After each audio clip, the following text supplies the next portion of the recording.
So hello friends, स्वागत है आपका प्रेप शॉर्ट में। और इंग्लिश ग्रामर की सीरीज में हम लोग कर रहे थे वर्ब का पार्ट। वर्ब के पार्ट में हमने पीछे सेशन में मोडाल्स का डिस्कशन किया हुआ था। मोडाल्स के 3 पार्ट हमने कर लिए थे। मे माइट कर लिया था, कैन कुड कर लिया था और शुड का यूज कर लिया था। अब हम उसके आगे करने वाले हैं। होपफुली आप लोगों ने पीछे का रिवीजन ठीक से कर ही लिया होगा। अगर रिवीजन कर लिया है तो ही ज़्यादा अच्छा है, क्योंकि आगे बढ़ने से, केवल अपना टाइम खराब करने से आपको लगता है कि आपने केवल एक बार देख लिया और आपको समझ आ गया। जब हम उसका यूज करते हैं, जब सेंटेंसेस पढ़ते हैं, तो लगता है कि अरे ये कुछ यूज नहीं हो पाया। तो इसलिए आपकी जिम्मेदारी है, जो कॉन्सेप्ट बताया जा रहा है कॉन्सेप्ट भी ठीक से समझ लीजिएगा, और उसके साथ जो एग्जाम्पल्स बताए जा रहे हैं एग्जाम्पल भी ठीक से कर लीजिएगा। एग्जाम्पल करने के बाद आप अपने एग्जाम्पल्स भी लिखने की कोशिश करिएगा, तभी आपको पता चलेगा कि हाँ, आपको समझ आ गया है। तो आगे हम करते हैं। उसके आगे हम नेक्स्ट करने वाले हैं मस्ट के बारे में। किसके बारे में? मस्ट के बारे में। देखिए, मस्ट का मतलब होता है किसी भी चीज की जब बहुत ज्यादा इंपॉर्टेंस हो, बहुत ज्यादा जरूरत हो, जिसके पास जब उसमें अल्टरनेट ना हो, जब उसमें ऑप्शन ना हो, तो मस्ट का मतलब होता है नेसेसिटी। क्या होता है? नेसेसिटी। जब भी कोई ऐसा काम हो जिसको हम छोड़ नहीं सकते हैं, जिसको हम क्विट नहीं कर सकते हैं, जिसको हम अलग नहीं कर सकते हैं, तो उसके लिए हम किसका यूज करते हैं? मस्ट का यूज करते हैं। किसका यूज करते हैं? मस्ट का यूज करते हैं। जैसे एग्जाम्पल के लिए हमने कहा you must follow the traffic rules. You must follow the traffic rules. और ट्रैफिक रूल्स नहीं फॉलो करेंगे तो क्या समस्या आएगी? एक्सीडेंट होने की संभावना ज़्यादा बढ़ जाएगी। वैसे भी आपको पता है इंडिया में इतने सारे क्या होते हैं? एक्सीडेंट होते हैं। इतने सारे लोगों की लाइफ क्या हो जाती है? खत्म हो जाती है। तो इसलिए हमें क्या करना है? You must follow the traffic rules. अब इसमें ऑप्शन नहीं है। क्या नहीं है? ऑप्शन नहीं है कि अच्छा कोई बात नहीं, रेड लाइट होगी तो भी कूद जाएंगे गाड़ी लेके, इधर से उधर कर देंगे, है ना। अपने चक्कर में दूसरों की लाइफ भी बर्बाद कर देंगे, है ना। दूसरों के लिए भी समस्या का कारण बनेंगे। तो ऐसा नहीं करना है। मस्ट का मतलब क्या है? नेसेसिटी। जहां पर आपके पास ऑप्शन नहीं है। क्या नहीं है? ऑप्शन नहीं है, मतलब करना ही पड़ेगा, इसमें ऑप्शन नहीं है। तो you must follow the traffic rules. और I want to give you a message also by this sentence, you must follow the traffic rules. हम सभी को ट्रैफिक रूल्स का फॉलो करना ही चाहिए। ये सेंटेंस ग्रामर के लिए भी सीख लीजिएगा और अपनी लाइफ के लिए भी मैसेज सीख लीजिएगा। बहुत सारे लोग बहुत लापरवाही से बिना हेलमेट पहने, भाई चालान क्यों कटवाना पड़ता है? आप हेलमेट नहीं पहनते, आपको लगता है हेलमेट नहीं पहनेंगे तो आप अच्छे लगते हैं, अच्छे दिखते हैं। नहीं, पुलिस वालों को थोड़ी जरूरत है आप हेलमेट आपके पहनने के लिए, उनको कोई शौक थोड़ी पड़ा है चालान काटने का। वो यही आपसे कहना चाहते हैं। क्या? You must follow the traffic rules. आपको ट्रैफिक रूल्स फॉलो करना चाहिए, है ना। बहुत सारे लोग बाइक पे या स्कूटी पे या टू व्हीलर पे जब ट्रेवल करते हैं, हेलमेट हाथ में पकड़ लेते हैं। पता नहीं कौन सा शौक चढ़ता है लोगों को कि हेलमेट हाथ में पकड़ लेते हैं। ऐसी क्या जरूरत है भाई? हेलमेट हेड पे पहनने के लिए, है ना। और हमें इतनी अवेयरनेस होनी ही चाहिए, हेलमेट पहनना चाहिए प्रॉपर, है ना। बहुत सारे लोग कार में चलते हैं, बेल्ट यूज नहीं करते, बेल्ट नहीं लगाते, उनको लगता है बेल्ट लगाने से इमेज खराब होती है ना। हेलमेट पहनने से, जैसे मेनली यंगस्टर्स को ऐसा लगता है कि हेलमेट पहनने से उनकी इमेज खराब होती है, बाल खराब हो जाएंगे। नहीं, जिंदगी खराब ना हो, लाइफ बची रहे, इसके लिए हेलमेट बहुत जरूरी है। तो अब आप इसमें आज के बाद ऑप्शन नहीं लेंगे। आप लोग जो भी ये डिस्कशन देख रहे हैं, आप लोग जो भी ये डिस्कस सुन रहे हैं, आपकी जिम्मेदारी है, you must follow the traffic rules. बहुत बड़े हादसे बचाए जा सकते हैं अगर आप हेलमेट पहनते हैं, अगर आप क्या पहनते हैं? बेल्ट, है ना। कार में जो बेल्ट होती है उसे लगाते हैं। या रेड लाइट है तो आपको रोमांच नहीं करना है। क्या नहीं करना है? एडवेंचरस नहीं करना है कि ट्रैफिक रूल्स को फॉलो नहीं करना है। रेड लाइट है तब भी इधर से उधर कूदना है, ऐसा नहीं करना है। तो you must follow the traffic rules. Hopefully अब आपको मस्ट तो कभी नहीं भूलेंगे। यस और नो बोलिए। तो मस्ट में क्या शो करते हैं? नेसेसिटी शो करते हैं। क्या शो करते हैं? ऑब्लिगेशन। क्या? नेसेसिटी शो करते हैं, ऑब्लिगेशन शो करते हैं। क्या शो करते हैं? ऑब्लिगेशन शो करते हैं, है ना। तो ये याद रहेगा, यस और नो। क्या शो करते हैं? ऑब्लिगेशन शो करते हैं, नेसेसिटी शो करते हैं। So you must follow the instructions, है ना। इसमें ड्यूटी भी शो करते हैं। क्या शो करते हैं? ड्यूटी भी शो करते हैं। क्या शो करते हैं? ड्यूटी भी शो करते हैं। A soldier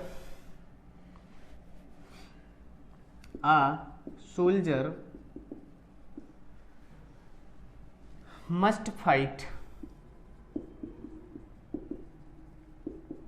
a soldier must fight for his country. Must fight for his country, a soldier must fight for his country. जो सोल्जर्स हैं उनको देश के लिए क्या करना चाहिए, लड़ना चाहिए। अब मान लीजिए आप सोल्जर हैं हमारे देश के, अपने देश के, और आप सैनिक हैं, सीमा पर जाकर बंदूक लेकर खड़े हैं कि नहीं हम बंदूक नहीं चलाएंगे। भैया आपका काम है, आपकी ड्यूटी है देश को बचाना, है ना। आप देश के सर्वस्व न्यौछावर के लिए हमेशा तैयार रहें, क्या रहें, हमेशा तैयार रहें, है ना।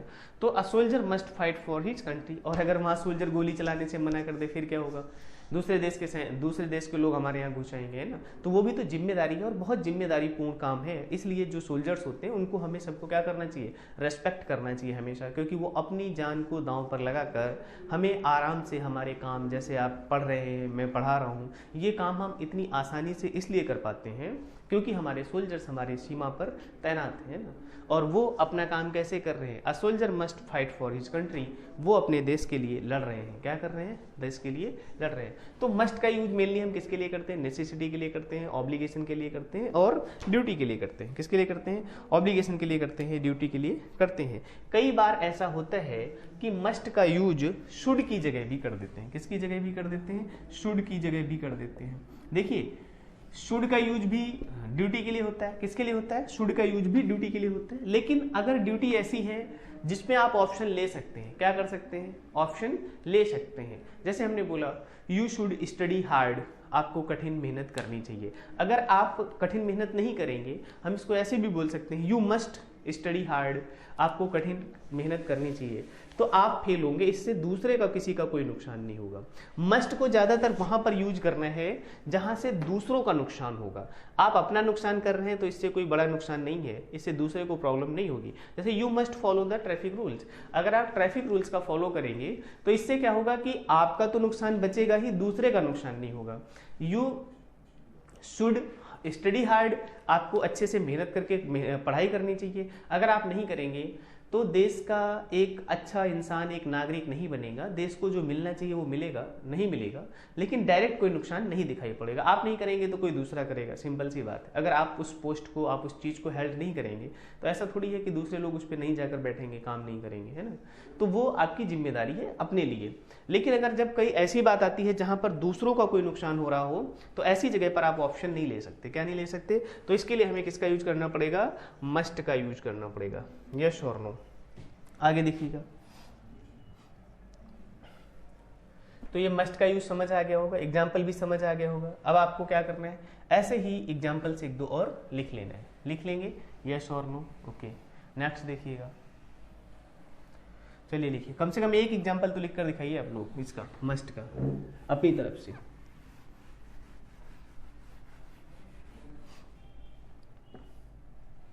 आगे देखिएगा, ought to क्या है, नेक्स्ट वर्ड हम क्या पढ़ने वाले हैं, ought to।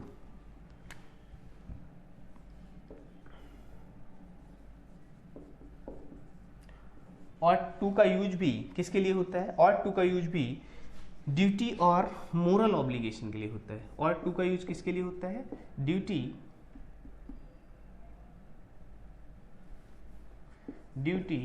और मोरल ऑब्लिगेशन के लिए होता है। किसके लिए होता है, मोरल ऑब्लिगेशन के लिए होता है।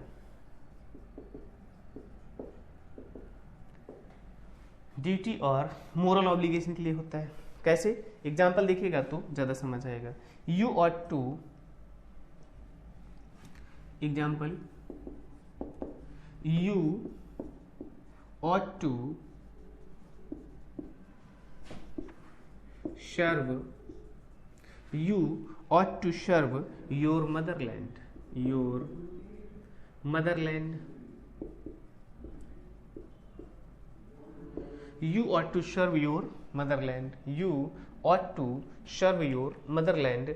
एक चीज और ध्यान रखिएगा, जो ought to का यूज है, क्या है, जो ought to का यूज है ये शुड की जगह भी यूज हो सकता है। किसकी जगह यूज हो सकता है, शुड की जगह, शुड की जगह ought to यूज हो सकता है, और ought to की जगह क्या हो सकता है, शुड का यूज हो सकता है। ये एक दूसरे से क्या हो सकते हैं, एक्सचेंज हो सकते हैं। क्या हो सकते हैं, एक्सचेंज हो जाते हैं ना। जैसे you should serve, you should serve your motherland, your motherland. You should serve your motherland, है ना, तुम्हें तुम्हारे अपने मदरलैंड की क्या करना चाहिए, सेवा करना चाहिए। अब देखिए आपको हमने बताया था कि शुड का यूज अब मस्ट की जगह भी यूज होता है। अब यहाँ पर क्या है, दोनों में ही कोई नेसेसिटी नहीं है। You should serve your motherland, आपको अपने मदरलैंड की सेवा करनी चाहिए। अगर आप नहीं करते हैं तो बहुत ज्यादा प्रॉब्लम नहीं आने वाली, करना चाहिए, वैसे तो सभी को करना चाहिए, है ना, लेकिन अगर नहीं करते हैं तो बहुत ज्यादा प्रॉब्लम नहीं आने वाली है। कुछ बस प्रॉब्लम्स क्रिएट ना करें आप, इसके अलावा अगर आप नहीं हेल्प करते हैं, नहीं मदद करते हैं तो प्रॉब्लम नहीं आने वाली, है ना। तो इसलिए यहाँ पर हम किसका यूज कर सकते हैं, शुड का भी यूज कर सकते हैं और किसका यूज कर सकते हैं, और टू का भी यूज कर सकते हैं। आगे देखिएगा,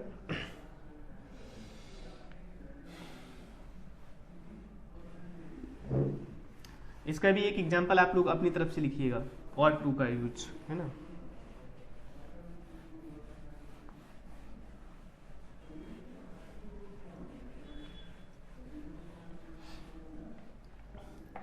वुड का यूज कहाँ कहाँ करते हैं, देखिएगा, वुड का use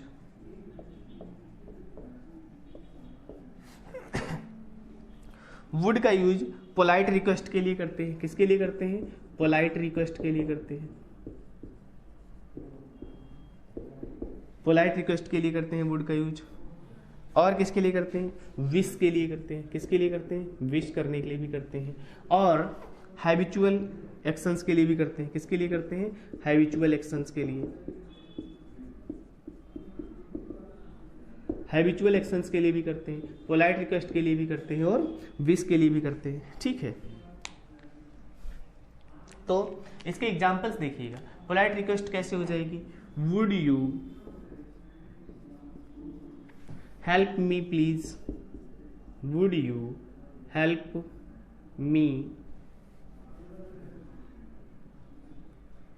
would you help me please, would you help me please. इसमें क्या शो कर रहे हैं हम, पोलाइट रिक्वेस्ट शो कर रहे हैं। क्या शो कर रहे हैं,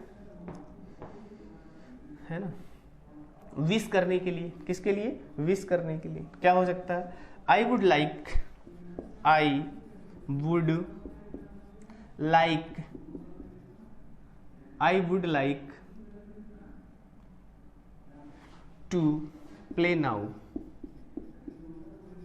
आई would like to play now. इसमें आप अपनी इच्छा व्यक्त कर रहे हैं। क्या कर रहे हैं, इसमें आप अपनी विश व्यक्त कर रहे हैं, इच्छा व्यक्त कर रहे हैं। क्या कर रहे हैं, अपनी आप इसमें I would like to play now, I would like to play now, है ना। हैबिचुअल एक्शंस, क्या हैबिचुअल एक्शंस क्या शो कर सकते हैं, habitual actions, he would go to, he would go to, he would go to Delhi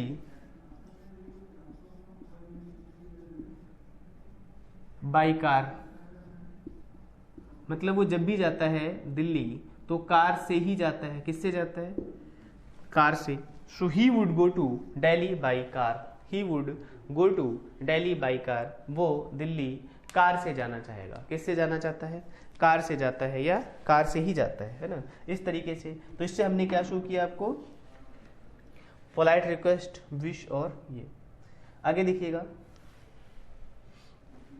ये note कर लिया आप लोगों ने, नोट कर लीजिएगा। जो एग्जाम्पल्स हम लिखवाते हैं उसके अदरवाइज भी आप लोग क्या किया करिए, एग्जाम्पल लिखा करिए। क्या करिए, एग्जाम्पल लिखा करिएगा। हाँ चलिए आगे करें, ठीक है, आगे देखते हैं।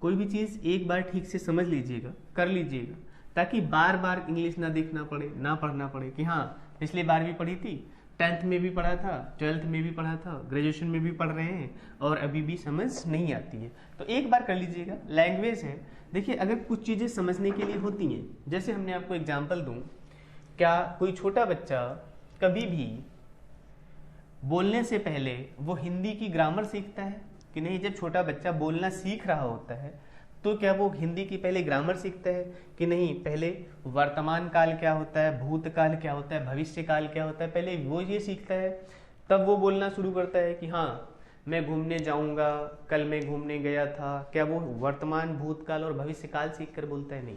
लैंग्वेज का मतलब इतना है, अगर आप एटमॉस्फेयर में हैं तो आपको इजीली सीख जाएंगे। कैसे सीख जाएंगे? इजीली सीख जाएंगे। अगर एटमॉस्फेयर नहीं है आसपास तो उसके लिए थोड़ा एफर्ट्स ज़्यादा लगाने पड़ते हैं। क्या करने पड़ते हैं? एफर्ट्स ज़्यादा लगाने पड़ते हैं। आप ऐसे सोचिएगा, मान लीजिए आपको जिस भी रीजन के रहने वाले हैं, आप जिस रीजन में रहते हैं वहाँ की लैंग्वेज आपको बहुत इजीली आता है, चाहे वो लोकल का डायलेक्ट हो, चाहे वो वहाँ की बोली हो, चाहे वो वहाँ की भाषा हो। अब बोली और भाषा क्या है, ये ग्रामर का पार्ट है, वो अलग बात है ना। तो चाहे डायलेक्ट हो, वो आप इजीली सीख जाते हैं। जो लोग साउथ इंडिया के हैं वो साउथ इंडियन लैंग्वेज में ज़्यादा ईजी होते हैं, जो लोग नॉर्थ इंडिया के हैं वो लोग नॉर्थ इंडिया की लैंग्वेजेज में ज़्यादा ईजी होते हैं। कोई व्यक्ति जो पंजाब का है उसे पंजाबी अच्छे से आती है, जो व्यक्ति कर्नाटक का है उसे कन्नड़ अच्छे से आती है ना। तो इस तरीके से जो व्यक्ति जम्मू कश्मीर का है उसे डोगरी ज़्यादा अच्छे से आती है ना। अगर कोई व्यक्ति उत्तराखंड का है तो उसे कुमाऊनी और गढ़वाली आती है ना। अगर कोई व्यक्ति राजस्थान का है तो उसे राजस्थानी आती है। ये कभी आपने सोचा है बैठकर ऐसा क्यों होता है, ऐसा क्या रीजन है? इसका मतलब केवल और केवल क्या है? एटमॉस्फेयर है। क्या है?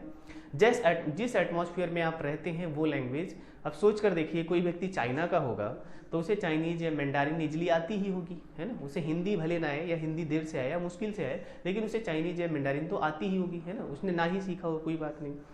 जो लोग नॉर्थ इंडिया में हैं, मेनली जो हिंदी भाषी क्षेत्र के लोग हैं, उनको हिंदी क्या बचपन में सिखाई जाती है? नहीं सिखाई जाती, हम सीख जाते हैं। तो बस यही सोच कर काम करना है कि इंग्लिश लैंग्वेज है, इसे हम सीख लें एक बार तो पूरी लाइफ काम आने वाली है ना। तो इस पर आप थोड़ा सा टाइम ज़्यादा दे दीजिएगा, ध्यान से दे दीजिएगा, और ये पूरी हमेशा काम आने वाली है ना। तो आगे देखिएगा, आगे हम पढ़ेंगे यूज टू। क्या पढ़ेंगे? Use to.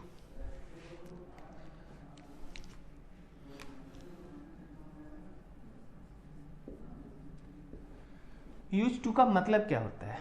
यूज टू का क्यों यूज करते हैं? तो पास्ट हैबिट्स को शो करने के लिए। क्या शो करने के लिए? पास्ट की हैबिट्स को शो करने के लिए। पास्ट की हैबिट्स शो करने के लिए।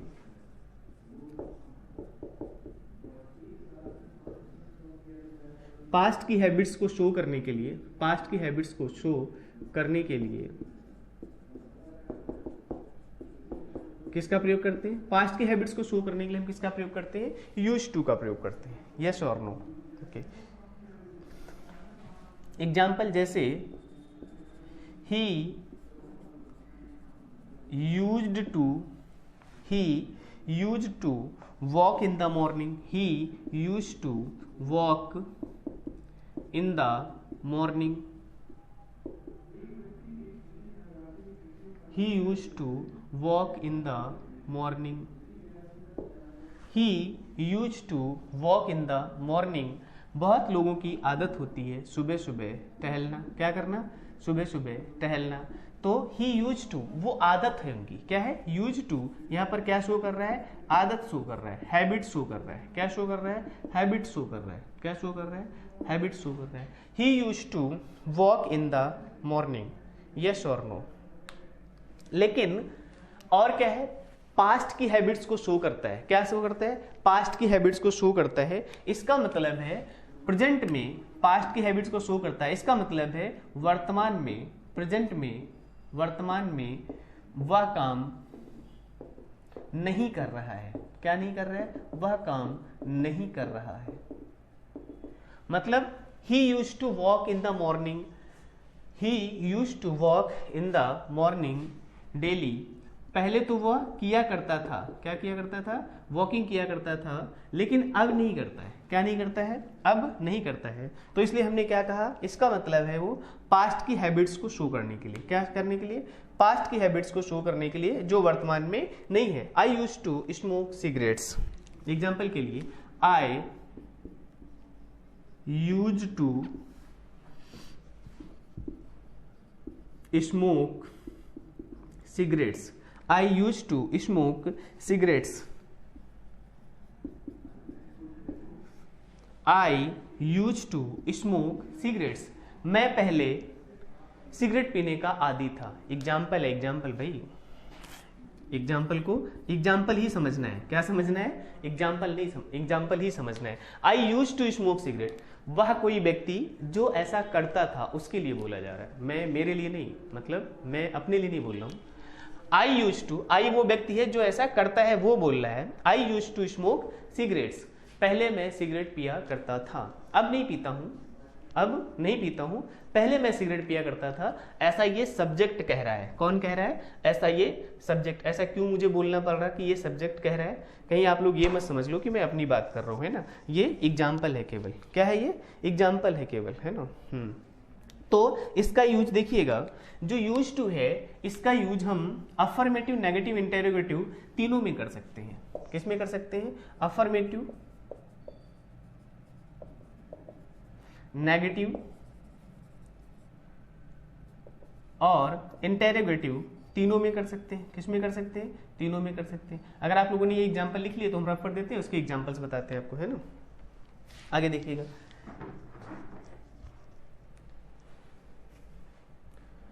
ये रफ कर दे रहे हैं। He use to walk in the morning daily, ये उसकी हैबिट थी, अब नहीं है ना। पास्ट की हैबिट्स को शो करने के लिए जो वर्तमान में वह नहीं कर रहा है। आगे है आई यूज टू स्मोक सिगरेट्स, मैं सिगरेट स्मोक करता था लेकिन अब नहीं करता हूं। तो इसमें क्या शो किया जा रहा है? पास्ट की हैबिट्स को शो किया जा रहा है। आगे देखिएगा, इसको पॉजिटिव, नेगेटिव, इंटेरोगेटिव में, अफर्मेटिव, नेगेटिव और इंटेरोगेटिव में सेंटेंसेस को कैसे यूज कर सकते हैं हम। अफर्मेटिव, नेगेटिव और इंटेरोगेटिव में भी यूज टू का कैसे कर सकते हैं? अफर्मेटिव, नेगेटिव और इंटेरोगेटिव में कैसे यूज कर सकते हैं इसका कंस्ट्रक्शन समझ लीजिए। अगर एग्जाम में क्वेश्चन आता है तो इस तरीके के कंफ्यूजन्स बहुत बार होते हैं। इसके लिए एग्जांपल समझ लीजिएगा, जैसे he used to walk, affirmative में क्या हो जाएगा? ही यूज्ड टू वॉक, है ना, वह चला करता था। ही यूज्ड टू वॉक, वह पैदल चला करता था या चला करता था। He used not to walk, क्या हो जाएगा? He used not to walk. देखिए, अब आप कंफ्यूज मत हो, इसको याद करने का एक बेसिक कॉन्सेप्ट में बता देता हूं आपको। जैसे यहां पे आपने यूज्ड लिखा और टू लिखा। अब ये देखिएगा, जो यूज टू है इसमें दो वर्ड हैं। कितने वर्ड हैं? दो वर्ड हैं। हमने आपको बहुत बार पहले ही बताया हुआ है। जैसे एग्जाम्पल लेते थे हम, he will not be reading, he will not be reading, वह नहीं पढ़ रहा होगा। अब देखिएगा, हम आपको बताना क्या चाहते थे, जब भी वर्ब जो होती है, मेनली हेल्पिंग वर्ब जो होती है, उसमें दो वर्ड होते हैं। क्या होते हैं? दो वर्ड होते हैं। जैसे विल बी था, हेल्पिंग वर्ब क्या है? एक्चुअली विल बी है। हेल्पिंग वर्ब क्या है? विल बी है। नीचे लिख देते हैं, चलो, विल बी है हेल्पिंग वर्ब। तो जब नॉट आना होगा तो इसके बीच में आएगा। क्या आएगा? इसके बीच में आएगा। He will not be reading, वह नहीं पढ़ रहा होगा। तो यहां पर जो नॉट आएगा ये दोनों वर्ब के बीच में आएगा। तो यहां पर भी वही कॉन्सेप्ट है, क्या कि जो नॉट आया है वो यूज टू के बीच में आया है। किस में आया है? यूज टू के बीच में आया हुआ है। यस और नो देखिएगा। तो he used not to walk, he used not to walk. Yes और नो। तो यहां पर यूज जो है वो किसका काम कर रहा है? हेल्पिंग वर्ब का काम कर रहा है। मोडाल्स वैसे भी सारे किसके काम करेंगे? हेल्पिंग वर्ब के काम करेंगे। यस और नो, ये बात क्लियर हो गई? ओके, आगे देखिएगा इसका एग्जांपल, ये याद रहेगा। ही यूज टू वॉक, ये पॉजिटिव सेंटेंस है। He used not to walk, अब जो यूज टू वर्ड था इसके बीच में नॉट आ गया। वो हमने एग्जांपल बताया आपको। अगर आपने टेंस पढ़ा हुआ था और अगर नहीं पढ़ा था तो फिर आपकी गलती है। पीछे जितने भी लेक्चर्स कराए गए हैं स्टेप बाय स्टेप करके आइएगा, आपको ये प्रॉब्लम्स नहीं होंगी। अगर आपको अभी प्रॉब्लम हो रही है, हमने आपको बताया जो फ्यूचर कॉन्टिन्यूअस की हेल्पिंग वर्ब होती है विल बी होती है। क्या होती है? विल बी होती है। लेकिन हेल्पिंग वर्ब के बीच में क्या आ जाता है? हेल्पिंग वर्ब के बीच में क्या आ जाता है? नॉट आ जाता है। तो ही विल नॉट बी, इसी तरीके से क्या हो जाएगा? He use not to walk. क्या हो जाएगा? He used not to walk. ये बात क्लियर हो गई? ओके, इंटेरोगेटिव देखिएगा इसका।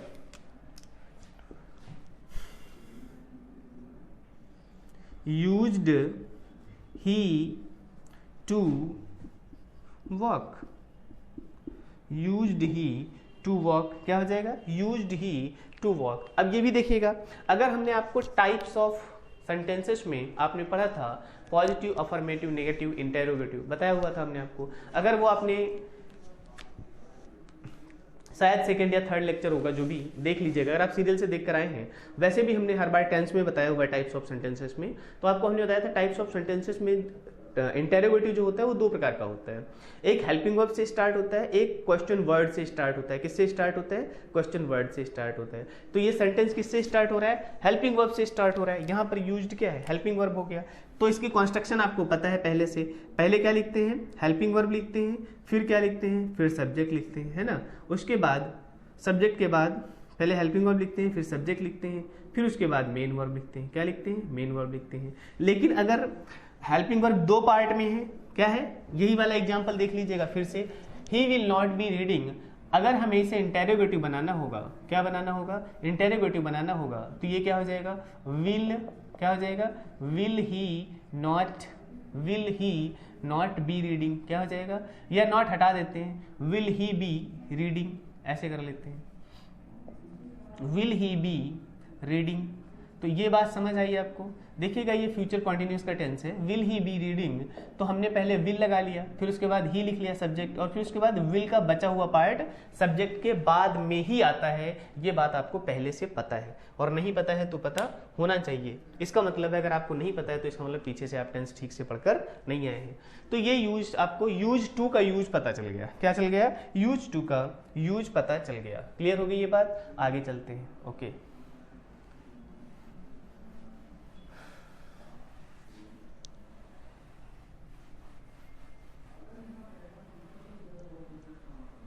एक एक चीज को ध्यान से समझते जाइएगा। और टेंस बहुत इंपॉर्टेंट है। अगर आप नरेशन पढ़ना चाहते हैं, अगर आप वॉइस पढ़ना चाहते हैं, अगर आप वर्ब पढ़ना चाहते हैं, क्या पढ़ना चाहते हैं, वर्ब पढ़ना चाहते हैं, ये चारों चीजें इंटरकनेक्टेड होती हैं। क्या होती हैं, इंटरकनेक्टेड होती हैं। एक तो टेंस हो गया, क्या हो गया, टेंस हो गया।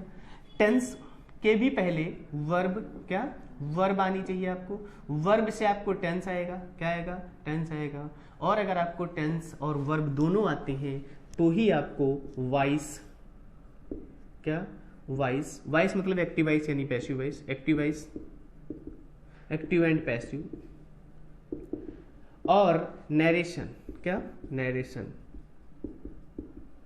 नरेशन को ही डायरेक्ट इनडायरेक्ट कहते हैं। क्या कहते हैं, डायरेक्ट इनडायरेक्ट कहते हैं। नरेशन को ही स्पीच कहते हैं। क्या कहते हैं, स्पीच कहते हैं। तो ये सारी चीजें ध्यान रखना है ना। तो अगर आपको वर्ब आती है, क्या आती है, वर्ब आती है, वर्ब के बाद आपको अगर टेंस भी आते हैं तो ही आप ये चीजें ठीक से सीख पाएंगे। इसलिए वर्ब और टेंस तो बहुत इंपॉर्टेंट हो जाता है, ये इंटरकनेक्टेड चीजें होती हैं। आगे देखिएगा,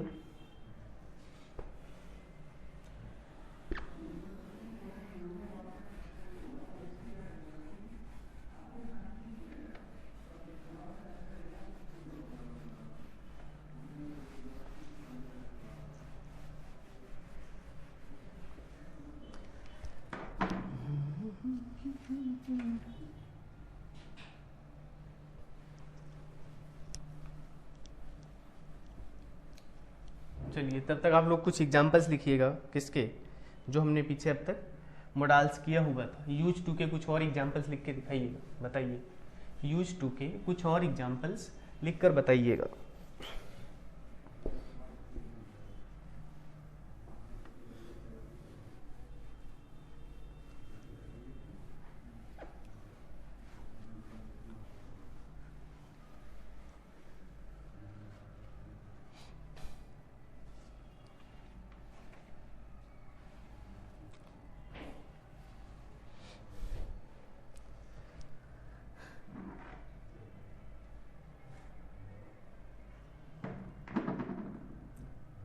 आगे देखिएगा, अब हम पढ़ेंगे नीड और डेयर के बारे में। किसके बारे में, नीड और डेयर के बारे में।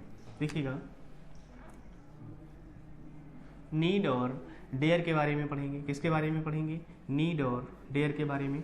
इनमें थोड़ा सा कुछ कंपैरिजन है, कुछ समानता है, इसलिए हम इनको एक साथ समझाने की कोशिश करेंगे। नीड, चलिए पहले फिर एक पढ़ लेते हैं, नीड है ना। देखिए जो नीड है, क्या है, नीड है और डेयर वर्ड है, क्या है, नीड और डेयर वर्ड है, इनमें चेंजेस किए जा सकते हैं। क्या किए जा सकते हैं, चेंजेस किए जा सकते हैं। देखिएगा, जैसे ही नीड्स माई हेल्प, क्या एग्जाम्पल लिखा, he needs my help, he needs my help. अब ध्यान से देखिएगा, हमने आपको बताया था, आपने अगर फर्स्ट लेक्चर देखा हुआ है तो हमने आपको बताया था कि जो मोडाल्स हैं, क्या है, जो मोडाल्स हैं उनको मोडाल्स में एस या ईएस नहीं यूज किया जा सकता। क्या नहीं किया जा सकता, उनको चेंज नहीं किया जा सकता। लेकिन हमने आपको बताया था कि उसमें क्या है, जो नीड और डेयर है, क्योंकि ये सेमी मोडाल्स हैं। कैसे मोडाल्स हैं, ध्यान से सुन लीजिएगा, कंफ्यूजन नहीं होना चाहिए। अगर आपने फर्स्ट लेक्चर अटेंड किया हुआ है तो उसमें हमने आपको बताया था कि जितने भी मोडाल्स होते हैं, क्या होते हैं, जितने भी मोडाल्स होते हैं उनमें हम कोई चेंजेस नहीं कर सकते, हम उनका टेंस या फॉर्म चेंज नहीं कर सकते। क्या नहीं चेंज कर सकते, टेंस या फॉर्म चेंज नहीं कर सकते। लेकिन नीड और डेयर को टेंस और फॉर्म चेंज कर सकते हैं, क्योंकि इनका यूज हेल्पिंग वर्ब की तरह भी होता है और इनका यूज मेन वर्ब की तरह भी होता है। जब इनका यूज मेन वर्ब की तरह होगा, किसकी तरह होगा, मेन वर्ब की तरह होगा, तब तो फिर इनमें हम चेंज कर सकते हैं। जैसे यहां पे लिखा है ही नीड्स माई हेल्प, क्या लिखा हमने, ही नीड्स माई हेल्प, बोलो क्या लिखा हमने, he needs my help, I need a book, और क्या लिखा हमने, I need a book. Clear. अब देखिएगा यहां पर नीड्स के साथ वर्ब के साथ एस लगा हुआ है। क्या लगा हुआ है, वर्ब के साथ एस लगा हुआ है, तो ये क्या है, सिंगुलर यूज हुआ है। कैसा यूज हुआ है, सिंगुलर यूज हुआ है, बोलो कैसा यूज हुआ है, सिंगुलर यूज हुआ है। अब आप कहेंगे कि आपने तो बताया था मोडाल्स में एस या एस नहीं लगता। हाँ, हमने ये भी बताया था कि यूज टू, नीड और डेयर, ये कैसे मोडाल्स हैं, ये सेमी मोडाल्स हैं। कैसे मोडाल्स हैं, सेमी मोडाल्स हैं, मार्जिनल मोडाल्स हैं। इनमें ये रूल होता है कि इनको आप मेन वर्ब की तरह भी यूज कर सकते हो। यहाँ पर नीड्स जो है ये मेन वर्ब की तरह यूज हुआ है। किसकी तरह यूज हुआ है, मेन वर्ब की तरह यूज हुआ है। ठीक है, आई नीड अ बुक। अब यहाँ पर जो नीड यूज हुआ है वो आई के साथ कैसा यूज हुआ है, प्लूरल यूज हुआ है। कैसा यूज हुआ है, प्लूरल वर्ड यूज हुआ है। इतनी बात समझ आ गई, यस और नो, ओके। आगे देखिएगा, ही नीडेड। अब देखिए यहां पर जो नीडेड यूज हुआ है, he needed to talk to her, to talk to her, he needed to talk to her, he needed to talk to her. यहां पर वर्ब की कौन सी फॉर्म यूज हुई है, सेकेंड फॉर्म यूज की गई है। कौन सी, वर्ब की सेकेंड फॉर्म, या इसी को वर्ब की पास्ट फॉर्म कहते हैं। क्या कहते हैं, वर्ब की पास्ट फॉर्म भी कहते हैं। क्या कहते हैं, वर्ब की पास्ट फॉर्म कहते हैं। ये बात समझ आ गई, बोलो। He needed to talk to her, past form आ गई। आगे देखिएगा, he does not need my help, he does not, he does not need, he does not need my help, he does not need my help। तो यहां पर ये कैसे use हुआ है, नेगेटिव सेंटेंस यूज हुआ है। कैसे यूज हुआ है, नेगेटिव सेंटेंस यूज हुआ है। मतलब जो है कि नीड का यूज हम इस तरीके से कर सकते हैं। क्या कर सकते हैं, मेन वर्ब की तरह भी यूज कर सकते हैं। किसकी तरह यूज कर सकते हैं, मेन वर्ब की तरह भी कर सकते हैं। यस और नो। आगे देखिएगा, जैसे इस एग्जाम्पल को हम ऐसे लिख दें, do you need my help, do you need my help. बस हम आपको ये बताना चाह रहे हैं कि किस तरीके से हम नीड का यूज कर सकते हैं। क्या कर सकते हैं, नीड का यूज कर सकते हैं। ही नीड्स माई हेल्प, यहाँ पर जो नीड है वो सिंगुलर फॉर्म में यूज किया गया। आई नीड अ बुक, यहाँ पर नीड प्लूरल फॉर्म में यूज किया गया। कैसे यूज किया गया, प्लूरल फॉर्म में। ही नीडेड, क्या है, he needed to talk to her, यहाँ पर वर्ब की पास्ट फॉर्म या वर्ब की सेकंड फॉर्म की तरह यूज किया गया। He does not need my help, यहाँ पर ही डज नॉट नीड, ये नेगेटिव सेंटेंस में भी यूज किया गया। किस में यूज किया गया, नेगेटिव सेंटेंस में। Do you need my help, यहाँ पर नीड का यूज किस में किया गया, इंटेरोगेटिव में किया गया। किस में किया गया, इंटेरोगेटिव सेंटेंस में किया गया। तो ये बात क्लियर हो गई आपको, ओके।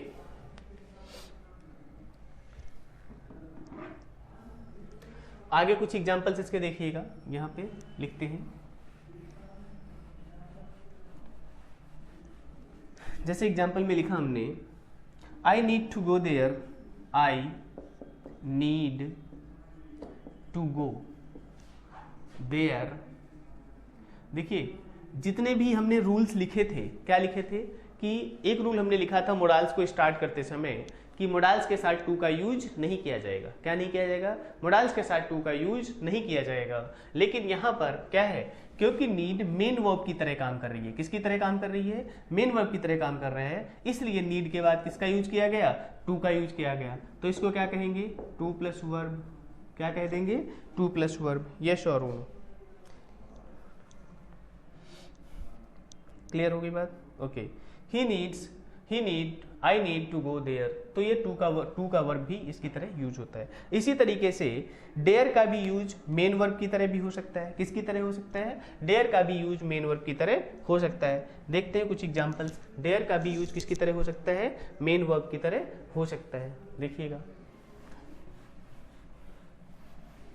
ये एग्जांपल्स ध्यान से समझ लीजिएगा कि नीड्स का यूज पॉजिटिव में भी हो सकता है, नेगेटिव में भी हो सकता है, इंटेरोगेटिव में भी हो सकता है, सिंगुलर फॉर्म की तरह हो सकता है और प्लूरल फॉर्म की तरह भी हो सकता है। क्लियर हो गई ये बात? ओके।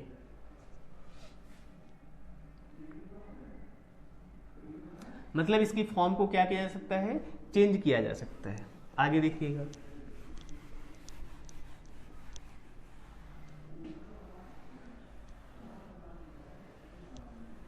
इसी तरीके से डेयर की भी फॉर्म्स को क्या किया जा सकता है? टेंस के अकॉर्डिंग चेंज किया जा सकता है। क्या किया जा सकता है?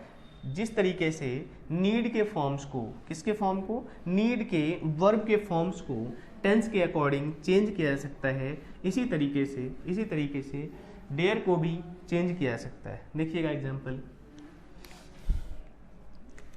डेयर के यूजेस देखिएगा। जैसे he dares to go there, he dares to go there, to go there। यहाँ पर dare के साथ सिंगुलर फॉर्म में यूज किया गया है। किस में यूज किया गया है? सिंगुलर फॉर्म में यूज किया गया है। he dares to go there। Okay. I dare to oppose my parents, I dare to oppose my parents,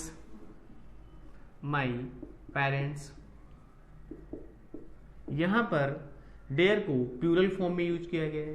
किस फॉर्म में यूज किया गया है? प्लूरल फॉर्म में यूज किया गया है। बोलो। he dares to go there, he dares to go there, I dare to oppose my parents, I dare to oppose my parents। आगे देखिए। he dared to call me, he dared to call me, he dared to call me, he dared to call me a fool, he dared to call me a fool। ये past form में use किया गया है। किस में use किया गया है? पास्ट फॉर्म में यूज किया गया है। आगे देखिएगा।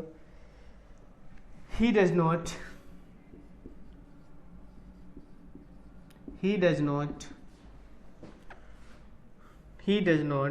dare to go there, he does not dare to go there।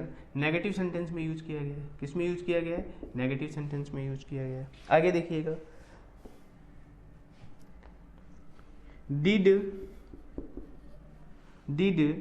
they dare,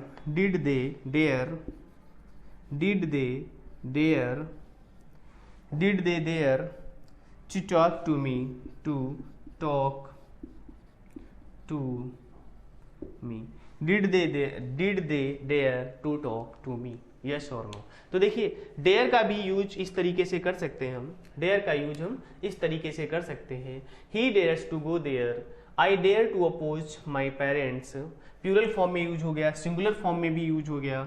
he dared to call me a fool, past tense में भी यूज कर दिया गया डेयर का। He does not dare to go there, negative sentence में use कर दिया गया। Did they dare to talk to me, है ना। तो ये इंटेरोगेटिव के साथ भी यूज कर दिया गया डेयर का। इसका मतलब है आपको ये बताया गया कि जो नीड और डेयर होते हैं, क्या होते हैं? जो नीड और डेयर होते हैं वो वो टेंस के अकॉर्डिंग क्या हो सकते हैं, चेंज हो सकते हैं। क्या हो सकते हैं, टेंस के अकॉर्डिंग, और उसके सारे एग्जाम्पल्स आपको दिए गए। अब आपका काम है इनके क्या बनाना, एग्जाम्पल बनाना। क्या करना, एग्जाम्पल्स करना। चलिए हम आप लोगों को एक दो क्वेश्चन लिखवाते हैं। क्या लिखवाते हैं, एक दो क्वेश्चन लिखवाते हैं। अगर आप लोगों ने पीछे नाउन और वर्ब ठीक से पढ़ा हुआ है, क्या पढ़ा हुआ है, अगर आप लोगों ने नाउन और वर्ब ठीक से पढ़ा हुआ है तो एक दो एग्जाम्पल्स हम आप लोगों को लिखवाते हैं। चलिए करके दिखाइएगा आप लोग। चलिए ये कर लिया आपने, तो मोडाल्स कंप्लीट हो गए। इसके हमने सारे एग्जाम्पल्स आपको बता दिए। आगे हम इनके कुछ क्वेश्चंस भी आपको करवाएंगे। अभी अगर आपने पीछे नाउन या प्रोनाउन और वर्ब पढ़ा हुआ है तो उसके एक दो क्वेश्चंस हम आपको देते हैं। चलिए करके दिखाइएगा।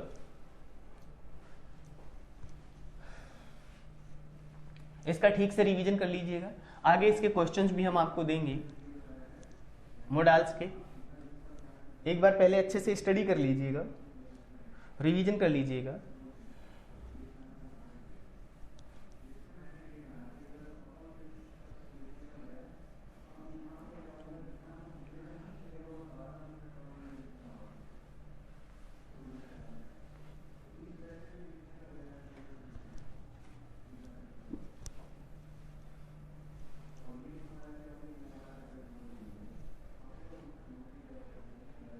चलिए देखिएगा, क्वेश्चन नोट कीजिएगा। प्रोनाउन का क्वेश्चन बताना है। क्वेश्चन आया हुआ है आपका एसएससी में, एसएससी CHSL में आया हुआ है। In a classroom, in a classroom students are to be, students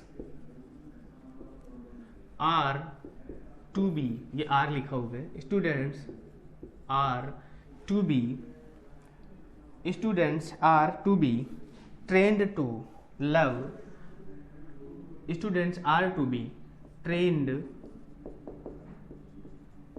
to love, trained to love। अब यहां पर आपको फिल करना है। क्या करना है, फिल करना है। ऑप्शन है पहला ईच अदर, क्या है, ईच अदर। दूसरा ऑप्शन है ऑल अदर्स, दूसरा ऑप्शन क्या है, all others, all others. Third option है वन एंड अदर, क्या है, one and other, one and other. और फोर्थ ऑप्शन है, क्या है, फोर्थ ऑप्शन है ऑल टुगेदर, क्या है, ऑल टुगेदर, क्या है, ऑल टुगेदर। तो each other, all others, one and other, all together. ये आपने अगर प्रोनाउन ठीक से किया हुआ है, क्या किया हुआ है, प्रोनाउन का सारे रूल्स आपने ठीक से किया हुआ है, हमने पढ़ाया हुआ है पीछे लेक्चर्स में, तो आप इसको ठीक से कर लेंगे। और अगर आप कर लेते हैं तो अच्छी बात है। इसका आंसर आप सब लोगों को क्या करना है, पिन कमेंट में बताना है। चलिए एक और क्वेश्चन है प्रोनाउन का, सॉरी हाँ प्रोनाउन का। आई बॉट 4, क्वेश्चन है, क्या है क्वेश्चन, देखिएगा। I bought, I bought 4, I bought 4। अब यहां पर आपको फिल करना है। क्या करना है, फिल करना है। बताइएगा क्या आएगा। ऑप्शन है ये आपके, डजन्स ऑफ मैंगो, पहला ऑप्शन क्या है, dozens of mango. I bought 4 dozens of mango. दूसरा ऑप्शन है डजन्स ऑफ मैंगोज, दूसरा ऑप्शन है dozens of mangoes.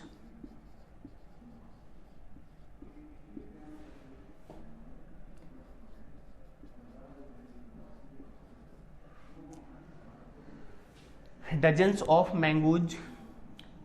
Third option है डजन्स मैंगोज, क्या है, डजन्स मैंगोज।